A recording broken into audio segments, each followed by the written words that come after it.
Assalamualaikum and good evening. You're now with me, Yusuf Shukri, for TVS Nightline. We begin with a story. The first meeting of the fifth term of the 19th Sarawak State Legislative Assembly DUN is set to convene from May 11th to May 20th.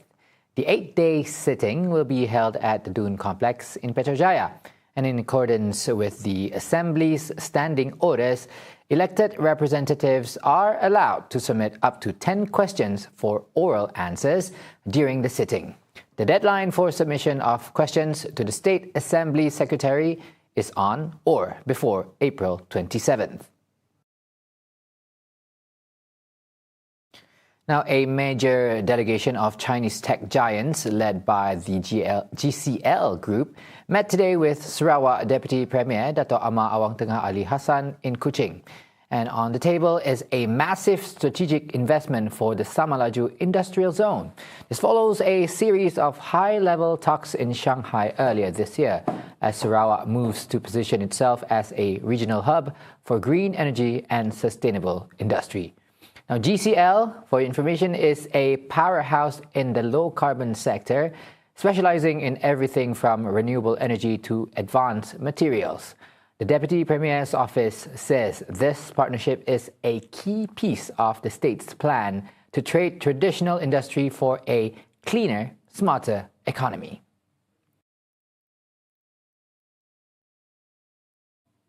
Now, as tensions in West Asia drive global oil prices higher, the Malaysian government is launching a massive new enforcement blitz to protect nationwide subsidies. Known as Optiris 4.0, the initiative targets the border areas of Sabah, Sarawak and Labuan, where smuggling networks are accused of draining taxpayer-funded relief. Sarawak Tourism, Creative Industry and Performing Arts Minister Datuk Seri Abdul Karim Rahman Hamzah says without this critical intervention, the nation's fuel blessing could become a billion-dollar burden. You can have all the good things, subsidi apa, kalau pemantauan enforcement dia tidak dijalankan dengan baik, kalau mereka yang diamanahkan tidak menjalankan dengan baik, ya juga boleh mencacatkan. Karena kalau kita dibandingkan harga minyak di Malaysia dengan tempat-tempat lain, memang we are very blessed. We are very blessed. Our fuel price is still manageable. Very good. Yeah. Karim describes fuel smuggling in Sarawak as an open secret driven by a massive price cap that makes local diesel a lucrative target for cross-border syndicates. The new task force will bring together the police, the armed forces and local authorities to stifle the underground trade that officials see has recently led to dangerous stockpiling and fatal explosions. Authorities fear that if leakages aren't stopped, the result will be artificial shortages and soaring inflation for everyday citizens, wiping out the very safety net the government is trying to provide. Now, a 37-year-old labourer in Kuching has been sentenced to 20 years behind bars and 13 strokes of the cane after pleading guilty to raping his own 14-year-old daughter. The abuse, which began when the child was only 11 years old, only came to light after a desperate plea for help.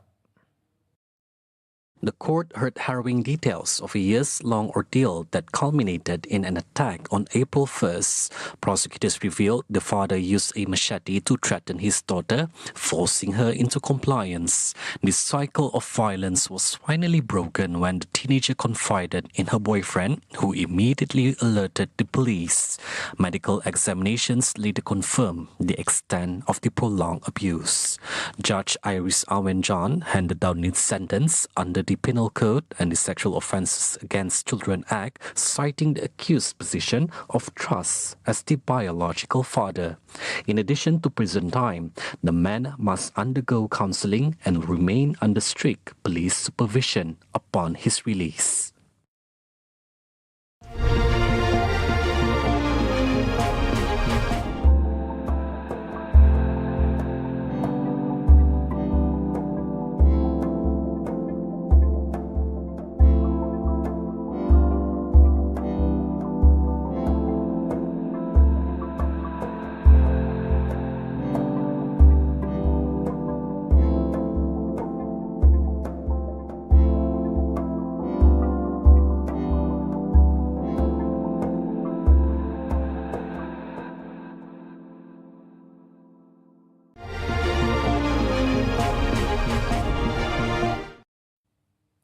Welcome back.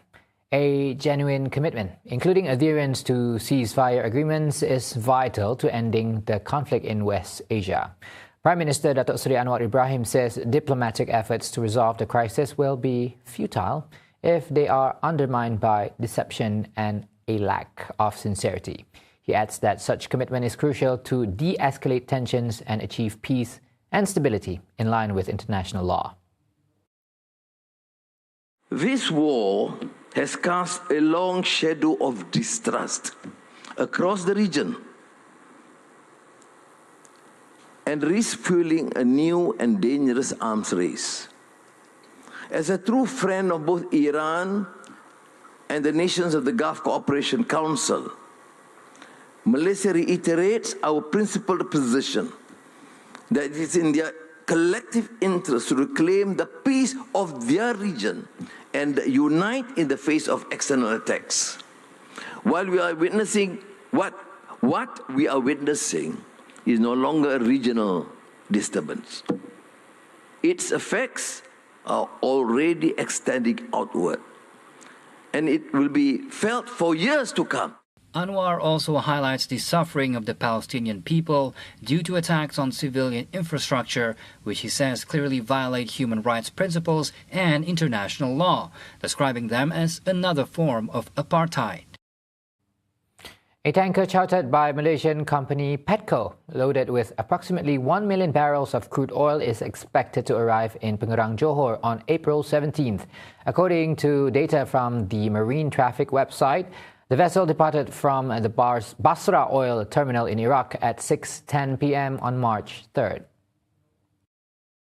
Its journey through the Strait of Hormuz was reportedly disrupted after Iran closed a strategic waterway following joint attacks by the US and Israel, which later escalated into a prolonged conflict in West Asia.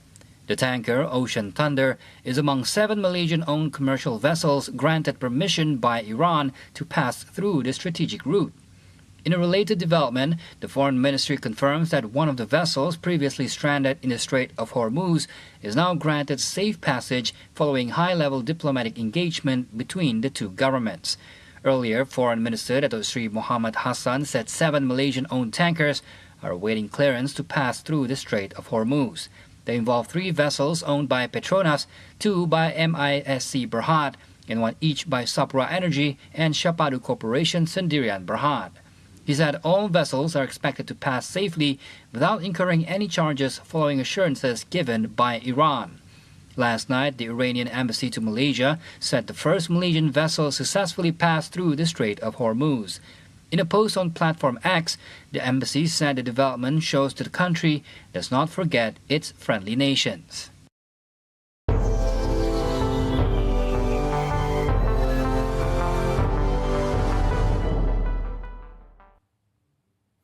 Iran has rejected a proposed ceasefire in its ongoing conflict with the United States and Israel, even as tensions escalate and new strikes hit Tehran. According to state media, Tehran delivered a formal response to a US-backed proposal through Pakistan, dismissing the truce and instead calling for a definitive end to the broader conflict. The Iranian position reportedly includes several conditions, such as halting regional hostilities, ensuring safe passage through the Strait of Hormuz, lifting sanctions, and securing support for reconstruction. It is also seeking guarantees against future attacks and an end to Israeli operations against its regional allies. As part of a potential framework, Iran has indicated it could reopen the Strait of Hormuz under a regulated system involving transit fees, with proceeds directed toward rebuilding damaged infrastructure. The conflict, now in its 6th week, was triggered by coordinated US-Israeli strikes on Iran. In response, Tehran shut down the vital shipping route and launched missile attacks across the region. Diplomatic efforts by multiple countries are ongoing but appear to be at a critical stage. Meanwhile, fresh strikes struck Tehran as the deadline set by Trump approached. He has warned that unless Iran restores free navigation through the Strait of Hormuz, the US will carry out extensive attacks on Iran's infrastructure, including bridges and power plants. Despite the threat, Iranian officials and military leaders have dismissed the warnings and signaled they will continue operations. The situation on the ground remains tense, with civilians expressing fear and uncertainty as the risk of further escalation grows. Regional security concerns have also increased, prompting precautionary measures such as transport advisories in Iran and temporary closures of key routes in neighboring Gulf countries. They have gone further than any human being in history, and after last night, the 4 astronauts of Artemis 2 are finally on their way home. It has been a record-breaking 24 hours in deep space, filled with scientific discoveries and a deeply emotional tribute that has touched the hearts of those back on Earth. Late on Monday, the Orion capsule reached its furthest point from the Earth, over 400,000 kilometers away. That officially shattered the 55-year-old distance record held by Apollo 13. As the crew swung behind the moon, they experienced a total communications blackout for 40 minutes, the first time any human has been that isolated from the rest of humanity since 1972. Houston, we have you the same, and it is so great to hear from Earth again. To Asia, Africa, and Oceania, we are looking back at you. We hear you can look up and see the moon right now. We see you too. When we burned this burn towards the moon, I said that we do not leave Earth, but we choose it. And that is true. We will explore, we will build ships, we will visit again. We will construct science outposts, we will drive rovers, we will do radio astronomy, we will found companies, we will bolster industry, we will inspire. But ultimately, we will always choose Earth. We will always choose each other. Before heading back, the crew spent 7 hours glued to their windows. They witnessed meteor strikes, a solar eclipse from space, and never-before-seen details of the lunar surface. The mission has captured the attention of the White House. President Trump held a late-night call with the modern-day pioneers, praising their courage. Your mission paves the way for America's return to the lunar surface very soon. We're going all out. We're doing everything we can, and it's headed up by Jared. We'll plant our flag once again, and this time we won't just leave footprints. We'll establish a permanent presence on the moon, and we'll push on to Mars. The Orion capsule is now on a 4-day free return trajectory. If all goes as planned, the history makers will be back on Earth by the end of the week. Get all the updates you need all in one app. TVS Inspire brings you live updates on events, news and programs. Available now on the Apple App Store and Google Play Store.